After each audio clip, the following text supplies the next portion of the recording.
Cuma yang bawa kami ini tidak dapat dibina gitu. Oh, oke. Kami itu kan sangat berbekas, apalagi Sosoknya gimana?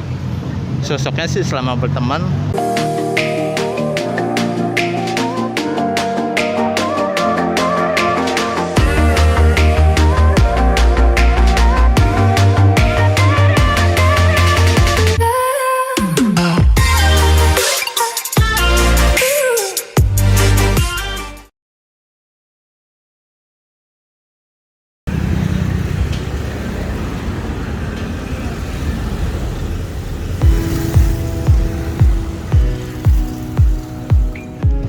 Oke, akhirnya sampai juga nih di Jalan Raya Hankam nomor 88. Aku sampai sini mau lihat, mau ketemu sama Bang Tigor yang punya nasi goreng KS, nasi goreng rempah KS. Siapakah Bang Tigor? Nah, Bang Tigor adalah pasti udah pada tahu banget karena Bang Tigor adalah mantan pegawai KPK yang sempat diberhentikan karena nggak lulus tes wawasan kebangsaan.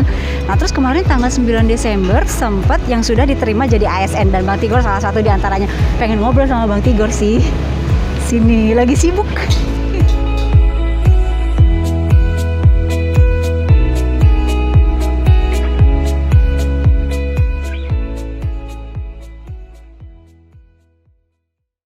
Oke, lagi permulaan apa dulu?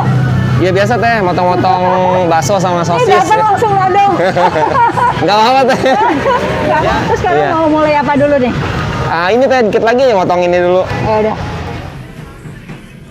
kan udah ini teh udah kemarin dan nerima yang dari Pak Listio.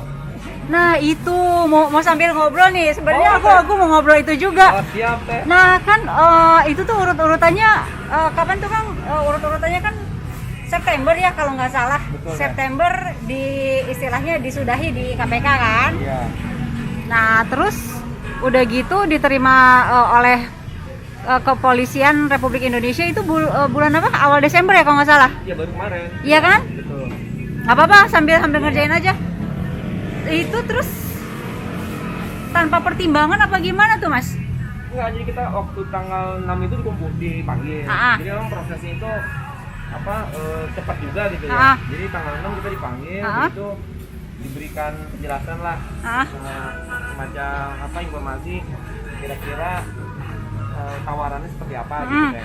Nah kemudian tanggal 7 kita dikasih semacam offering gitu, jadi kita menandatangani surat semacam kesediaan lah kalau memang mau bergabung. Kan dari 57 kan nggak semuanya juga. Cuma 44 kan yang ngambil? Sisanya tinggal 43 teh. Oh 43. Terakhir Ada yang mundur satu? mundur satu karena memang alasan keluarga gitu. Oh. Jadi sisa 43. Kenapa yang pada nggak ngambil kenapa ya mereka? Pertimbangannya macam-macam karena sudah rata-rata kan mereka sudah dapat dapat pekerjaan. Jadi kalaupun mau ngambil kayaknya udah rasa-rasanya udah nggak ini gitu. Nggak pas gitu. Mungkin karena memang udah passionnya dari situ gitu. Oke. Terus kalau Abang memutuskan untuk ikut di offering itu gimana tuh Bang? Yang pertama sih kalau saya pribadi kan punya motivasi juga. Salah satunya adalah kita gimana sih kemarin itu kan stigma yang kemudian kita sangat kalau menurut saya ya, kalau saya pribadi Stigma yang diberhentikan? Stigma yang bahwa kami ini tidak dapat dibina gitu. Oh, oke. Kami, Yang tidak lulusan tes wawasan kebangsaan. Oke. Itu kan sangat berbekas, apalagi kebetulan saya punya orang tua kan PNS juga gitu. Artinya ayah saya tuh paham lah bahwa saya seperti apa dalam kehidupan sehari-hari gitu ya. Nah, kemudian setelah berdiskusi dengan keluarga, ya intinya sih ambil aja dulu. Nanti kan toh kita kan bicara bekerja itu kan tentunya kan kalau memang tidak sesuai atau tidak tidak sejalan toh kan bisa mencari yang terbaik lagi. Tapi intinya sih tawaran itu rasa-rasanya harus kita pertimbangkan karena jujur menurut saya Pak Kapolri kan sudah memberikan semacam ini juga ya teh kepada kami ya, semacam dukungan begitu. Bagaimana dia bisa memberikan kami tawaran yang notabene kami pun kemarin nggak lulus gitu. Sekarang kami diterima dengan posisi yang sama teh. Di Aha. KPK kan kemarin juga kan ASN-nya kan PNS begitu. Ah, Sekarang Pak Kapolri menawarkan juga PNS. Hmm. Artinya kan dalam konteks hal itu ya tentunya kami tidak ini dong tidak serta-merta apa namanya begitu saja Iya. menolak begitu. Kalau pribadi saya Iya, ya, iya. kan kalau tadi pertimbangan teman-teman kan yang udah bekerja kan kita juga hormati karena memang kebetulan saya kan memang belum bekerja, saya usaha jadi tidak salahnya saya mengambil itu. Gitu. Jadi menerima nggak apa-apa sambil siap-siap aja, khawatir nunggunya kelamaan. nanti aku yang dinilai gara-gara diwawancara ini jadi lama.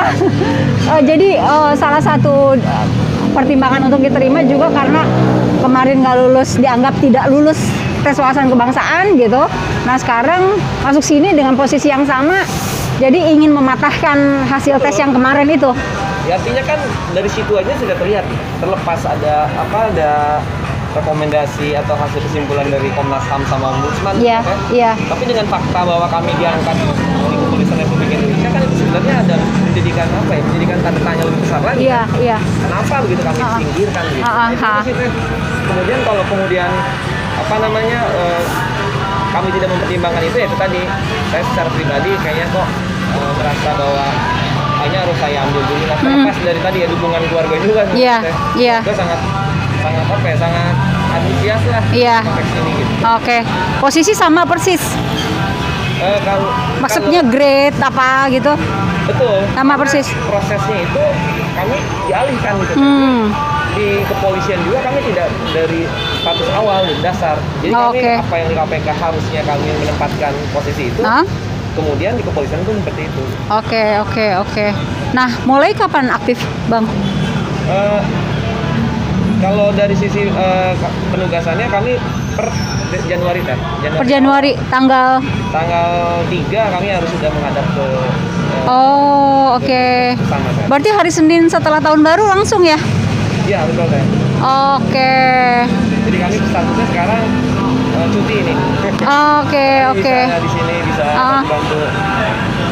Kalau tugasnya apa, posisinya apa, segala macam gitu, tetap sebagai abang kemarin kan sebagai apa di KPK? Kalau saya biro hukum. Nanti tetap seperti itu, biro hukum lagi. Kalau di posisi jabatan sih divisi hukum. Lebih tepatnya sebagai penyuluh hukum gitu. Oke. Kan intinya kan kualifikasi kami ini yang 44 kan sebenarnya di bidang penindakan pemberantasan lah ya. Pencegahan dan penindakan gitu. Nah, mudah-mudahan sih kami nanti sebagaimana dari janjinya Pak Kapolri gitu, dalam konteks kami diangkat kemarin itu adalah kami fokusnya adalah untuk melakukan pencegahan pemberantasan tindak pidana korupsi. Oke. Inherent lah dengan pengalaman yang kami sudah lakukan. Oke. Abang itu dulu di kepolisian apa enggak? Kayak Abang Novel Baswedan di kepolisian. Oh enggak, Abang di? Saya dari jalurnya ini swasta law firm saya dari latar belakang advokat lah gitu. Oh iya. Udah punya license juga. Jadi budaya di institusi Polri Abang belum tahu sama sekali gitu ya. Jadi sekarang nyoba dulu gimana nanti di dalam gitu. Abang mau lihat dulu situasi gitu. Ya, intinya kan ya itu tadi kita belum tahu. Iya. Tapi kalau tidak ada salahnya kita mencoba ya. Iya. Tapi kalau kemudian bisa dalam konteks kami berkontribusi lebih, tidak ada salahnya kan. Oke. Meneruskan. Iya. Oke, nah ada yang bilang orang DPR, terus kemudian para pengamat, ada lagi siapa gitu ya di online itu bilang beda loh budaya di KPK sama di polisi itu beda gitu. Iya. Menanggapi itu gimana tuh Bang? Sebenarnya kan gini deh, tantangan orang-orang KPK itu kan bukan identik KPK. KPK itu kan memang lembaga yang secara sistem sudah berjalan dengan baik. Iya. Secara lingkungan sudah berjalan dengan baik. Nah sekarang kan yang jadi tantangan yaitu tadi orang KPK bisa nggak ditaruh di luar gitu. Iya. Tujuannya kan Nah itu budayanya beda itu gitu loh Bang. Nah kalau kemarin juga gitu Pak Kapolri kan berharap budaya yang baik yang bisa kita telurkan ke Kapolri ke tempat kerja kita yang baru, kenapa tidak gitu. Terlepas nanti ada resisten dan sebagainya kan tidak salahnya kita mencoba gitu. Oh iya. Yang pasti sih gini, kami berharap 44 ini kan jadi agen gitu ya Pak ya. Ya kalau bisa agen perubahan. Betul, kalau kita bisa memberikan hembusan angin yang baik. Walaupun ya saya rasa sih terlalu naik juga kalau perubahan itu bisa dilakukan dengan cepat. Tapi kan juga kalau tidak dimulai dari sekarang kan Iya. kapan gitu ada. Oke. Abang kan udah masuk di kepolisian 3 Januari udah mulai aktif. Ini gimana? Nasi goreng KS rempah KS ya. Rempahnya. Nah jadi kan ini tuh bumbu kan memang pribadi aku. Dari awal komitmen. Jadi kalau bumbu-bumbuan itu aku persiapkan memang kalau kemarin ya sampai malam nggak apa-apa gitu kan. Tapi kalau udah kerja pasti pulang kerja itu pasti harus mempersiapkan. Jadi memang kalaupun nanti bergabung nggak ada isu untuk masalah Jalan terus berarti. Jalan terus gitu. Oh. Cuma nanti masalah manajemen apa ya? Manage waktu. Waktunya aja biar. Kan kita nggak tahu di Polri kerjanya sampai malam misalnya. Terus yang nyiapin siapa? Kalau untuk itu karena kita udah bagi-bagi kan, bagi-bagi tugas. Kalau tugas aku bumbu. Nah itu kan prepare-nya aku biasanya bikin sekali banyak gitu. Tapi nanti ada informasi, oh bumbunya udah mau habis, baru aku bikin lagi. Oh kuat berapa lama emang si bumbu nih? Yang aku bikin tuh bumbu kering. Kalau bumbu kering tuh bisa berbulan-bulan. Oke. Yang bumbu basah memang itu yang mempersiapkan, yang memang ini ada karyawan yang memang untuk persiapan. Oke. Berarti akan jalan terus. Iya. Abang di Polri jalan terus, ini juga jalan terus. Iya. Bukan sekarang Bang Tigor itu udah diterima di Polri ya, Ibu udah tahu ya. Nah, Ibu ada titip pesan apa nggak untuk Bang Tigor?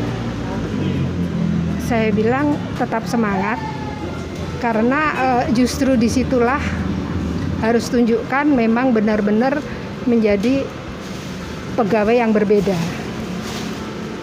Dibutuhkan di saat ini dibutuhkan orang-orang yang seperti itu, yang memang mau bekerja dengan baik, lurus, tanpa ada benturan kepentingan yang lain.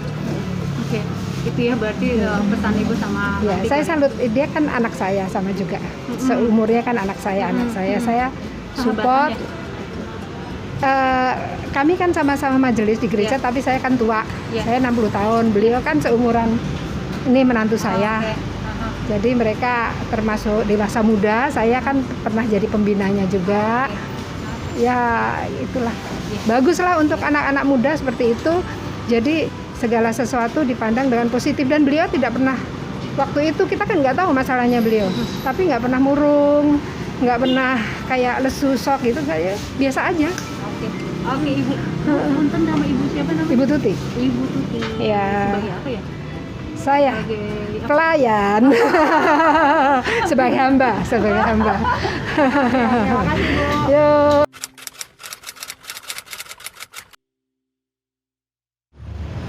Sepanjang 3,5 tahun sebelum buka nasi goreng nih, Bang Tigor itu kan di KPK ya.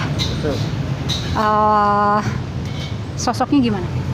Sosoknya sih selama berteman itu dia menepati janji. Kalau bilang iya, jalan. Karena kita juga ada arisan di gereja namanya KMB. Ya salah satunya Bang Andi sama saya sama teman-temannya. Jadi ketika dia bilang, ayo kita jalan, dia ikut beneran. Tapi teman lain yang banyak yang nggak ikut. Dan selama kerja di KPK juga saya lihat kesibukan memang bisa sampai pulang pagi, pulang malam. Jadi kalau main sampai malam dia, biasa saya di kantor sampai pulang pagi gitu. Oke. Sekarang kan di Polri, ada pesan-pesan nggak dari Bang Hendro sebagai partner bisnis gitu ya? Sekarang beliau kan di Polri, jadi ASN Polri. Ada apa nggak? Ada apa misalnya kekhawatiran atau kegembiraan atau pesan-pesan khusus gitu apa? Ya, untuk Bang Andi selamat udah di ASN Polri. Saya ikut senang, ikut bangga, dan puji Tuhannya juga ketika Bang Andi udah jadi ASN, dia udah memang komitmennya dia terus ada kayak Indi. Jadi dia menyiapin bumbu itu untuk 2 bulan ke depan, dan 1 bulan ini ketika dia pergi dia udah nyiapin 5 plastik untuk kebutuhan kita jualan. Itu sih konsistennya. Dan harapannya sih harapan terutama untuk Bang Andi di sebagai ASN Polri. Ya semoga sukses di ASN Polri, bisa bermanfaat bagi nusa dan bangsa, biar KS ini juga bisa menjadi sumber pekerja untuk Indonesia yang istilahnya lagi membutuhkan pekerjaan. Jadi terus berjalan aja Bang Andi, kita support, dan saya juga pasti bantu backup untuk selalu mengecek keseharian nasi goreng dari prosedur memasak sampai dengan pelayanannya. Oke, itu ASN Polri, Yuk cobain Bang Tigor, nasi gorengnya Bang Tigor di sini. Kumpul bareng-bareng. Kita support Bang Tigor untuk jadi wirausaha dan bisa mempekerjakan orang lain lebih banyak. Oke. Gitu aja sih. Thank you Bang Hendro ya. Yuk.